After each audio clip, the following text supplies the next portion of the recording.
18. Now, reports that the United States of America plans to establish an Ebola quarantine facility in Kenya have triggered sharp reactions, raising questions on the motive. While Kenya has acknowledged the existence of such a request, it remains non-committal, but says its final decision will be guided by its national laws and the recognition of safeguarding Kenyans' health. This, as geopolitical experts warn that acceding to this is as good as treason, as it will be exposing Kenyans to the deadly virus. Alana Chanda with that report.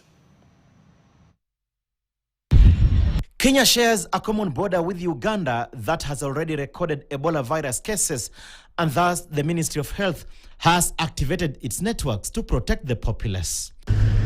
And even as the country remains alert, news that the United States of America is planning to establish a quarantine facility in the country have triggered mixed reactions, with the Ministry of Health releasing a statement acknowledging the request.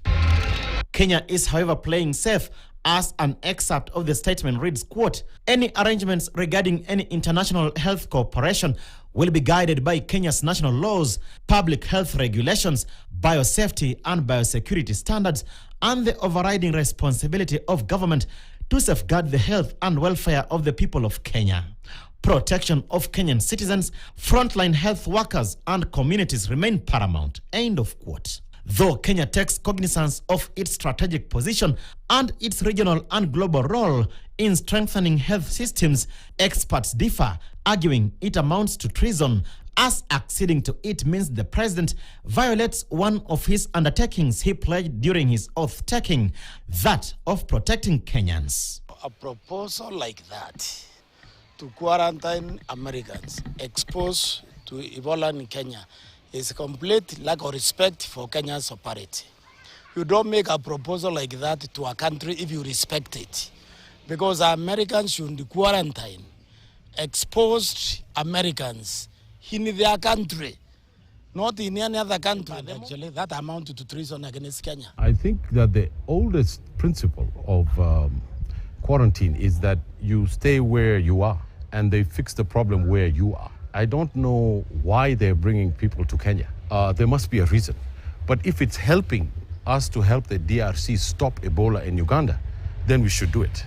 And I think that the old principle of quarantine should be applied to where the problem is, not where there's no problem. While Kenya hasn't recorded any case of Ebola infection, its borders are porous.